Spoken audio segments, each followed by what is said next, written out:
I keep hearing that what is for us from God will not pass us. So the idea is not to worry and to trust God's timing and plans for our lives. Is this biblical? Because I personally have a hard time resting on this as a way of thinking, even though there are verses that back God's plans for us and verses that speak of his intentions for us, verses that not even man can get in the way of what God ordains. But my hang up is that there is free will. So how can this general concept be true when considering, for example, the person he has for you to marry? Okay, let me give you some examples out of the Bible. King Saul. God promised King Saul that, all kinds of things, if he would obey him and he would follow him. And he was going to be the king, and his kids were going to be kings after him, and that kind of thing. God promised that to him if he would obey him, and King Saul did not. You have the same thing with King Jeroboam. God made all kinds of promises to King Jeroboam if Jeroboam would actually follow him, and Jeroboam did not. And so you have the revealed will of God to both of these men, and they refuse to do it. You have if you want to go into the New Testament, Judas is always a prime example of this stuff. He walked with Jesus for 3.5 years. Jesus made promises to these guys. Jesus promised Judas that he would be one of the guys that would rule over the tribes of Israel at the second coming. And so Jesus made these promises to the 12 apostles that you are going to rule over the 12 tribes in the kingdom when he comes back. And so Judas obviously negated that whole thing. And so he's not one of them at that point. And he even offered them the kingdom if they were going to recognize him. Right. Yeah. Offered the nation of Israel the kingdom if they would recognize him. And the answer was no, they did not do it. And one of the things that you have when you're talking about Judas specifically, and even the nation of Israel with that, is, people will go, well, God always knew that was going to happen. And that doesn't negate the promise. That doesn't negate the promise. It doesn't negate the will of God, what God desired for these people. And what wrecked the whole thing was the fact that they were disobedient to the Lord. And so, when I guess what I'm saying to you, I think that's, like a real catchy phrase. What is for us from God will not pass us. Well, you got to put a proviso in there.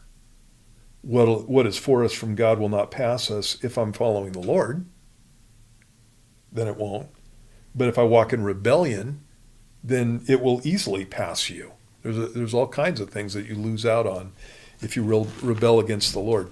There's a passage in Romans chapter 12, in verse 3, verse 2. It talks about, in verse 1, I beseech you therefore, brethren, by the mercies of God, to offer your bodies a living sacrifice, holy and acceptable to God, which is your reasonable service.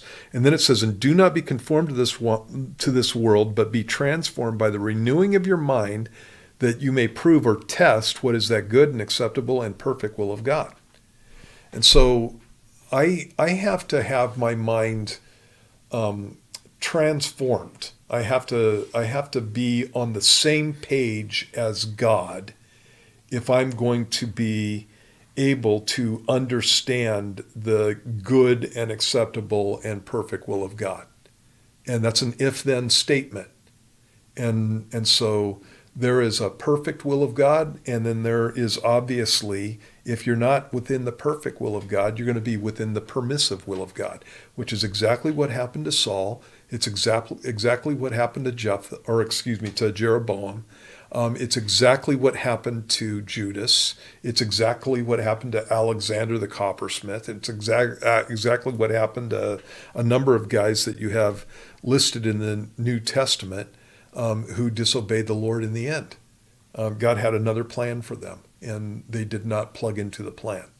And so the statement itself is wrong unless you have the proviso, where, I'm following the Lord. And so one of the things that we need to do is we need to have our minds renewed and be transformed. And I'm just going to give you basic, easy verses that everybody knows about. I mean, we could go through. You obviously have done some studying because you know that there are a number of passages that talk about the things that will happen to you if you walk with God. But this is just a good basic one that speaks volumes to this. It says, trust. This is Proverbs 3, 5, and 6. Trust in the Lord with all your heart. Okay, that means He's coming first. I'm trusting Him with everything that I've got. And lean not on your own understanding. That means it's not my brain power that's getting things done. It's not my wisdom. It's not my understanding. And this is important stuff, because God is not always going to tell me to do the thing that looks like He should tell me to do. He's not going to necessarily tell me to do the thing that obviously works in most situations. And so Battle of Jericho is a great illustration of that. Walk around the city once a day, say nothing. Don't just keep it quiet once a day. Do it again for the next 6 days. Do it 7 times on the 7th day. And then after you get done the 7th time, you scream and you blow horns and the walls will come down. None of that makes any kind of sense. Worst battle plan ever. Yeah, exactly. And yet that's what God told him to do. And so a man who is leaning on his own understanding will not be able to go there. He will not be able to do that. And so you can't lean on your own understanding, because sometimes God's going to call you to do things or call you to put yourself in positions that you don't get. And so you got to trust that God's got you. And then in all your ways acknowledge Him. And that's the idea of, God, I want you involved in everything that I'm doing here. And you know what? Most believers aren't doing that. And then they can't figure out why they can't figure out God's will. And it's only after those 3 things are taking place that He says, and He'll direct your paths. And so I want my path directed. And so these are checkpoints in my life where I'm looking at this and I'm going, God, am I trusting you? And I check out my heart. And usually I'm repenting of leaning on my own understanding. I don't understand how that's going to happen without this and this and this in place. And many times I'm just kind of going through the motions, and I'm not acknowledging God in all my ways. And so then I have issues. Verse 7 goes along with this. Don't be wise in your own eyes. Fear the Lord and depart from evil. It'll be health to your flesh and strength to your bones. And so I have to understand that I'm not the wisest guy on the planet, and I'm certainly not. I'm not wiser than God.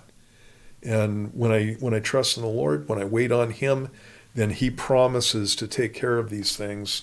And then what that statement says is things. Those are things that are going to take place. At the end of your question, you said, so how can this general concept be true when considering, for example, the person He has for you to marry? I'm one of those guys that I was just a joke before I got married with my whole girlfriend thing. I went through and counted up all the girlfriends that I had. I had like 25 girlfriends. It was crazy. It was stupid. And the older I got, the more I thought, oh, this is the one. Oh, this is the one. And even after I finally became a Christian and I'm walking with the Lord, and it's like that's what I'm thinking. I got my radar up all the time, and I'm just like, is this one? Is this the one? And that kind of stuff. And it wasn't until I relaxed and just decided to knock it off and ask God to bring me the one that He wanted, that He did exactly that. And so I met my wife at a Bible study that I was going to. I didn't, and I wasn't going to the Bible study, to use it for a meat market, go looking for a woman. I got invited to a Bible study, and I liked it, and I started going there. I ended up teaching it. That's where I met my wife, and we've been married for 42 years now. And so I have no doubt that that's the woman that God had for me to marry. And once I stopped all my nonsense, then God just brought her to me. One of the things that you gotta remember, and especially in the area of marriage, is number one. Well, actually, let me give you a couple things. Marriage is really important, and so you don't leave your decision on who to marry up to the flip of a coin or something. Well, this one looks good. You're going to have enough struggles in your marriage without going into it setting yourself up for thinking that you made a mistake. And so you need to be really prayerful before you get married. You need to be really going before the Lord, asking God what he wants, even in the midst of a relationship with a girl or with a guy. Ladies, I'm talking to you. It's like, of all things, the Bible talks about the fact that a woman is supposed to submit to her husband and treat him like he's Jesus. And so what that means is you got to do what the joker says, as long as he's not telling you to disobey the Lord. You really want to do that with somebody that you're not sure about? And I don't. That's crazy. That's crazy. And so you got to be careful about this kind of stuff. And so when my wife and I were dating, I would do things. I didn't know that this was going on. She told me after we got married. But I would do things, and God would go, "Do you like that? Did you see that?" And she would say yes. I can't imagine what it could be. Did you see that? And she'd go, "Yeah." And God would go, "Do you like that?" And she'd go, "No." And God would go, "You still want to marry him?" And she went, "Yeah." And so, and I just went through, I thought she was wonderful the whole time. Meanwhile, she's seeing all these flaws in me that she still hasn't told me what they are. I don't know what they could. They just went away. Yeah, it must have been that. So, in any case, and when I got married to her, that was one of those things that was a matter of prayer for me. My mom got married 10 times during her lifetime, and she was married 4 times and living with various guys before I got out of high school. And I did not want to have that kind of life. And so marriage is important. It's one of the most important decisions you're going to make. It needs to be a matter of prayer, and prayer on the level of Proverbs chapter 3, 5, and 6. You trust in the Lord with all your heart. You stop leaning on your own understanding, and you acknowledge him in all your ways. And God's going to give you wisdom on what to do. And all the other passages in the Bible that talk about God speaking and guiding are backups of that plan right there. So you need to go with that plan.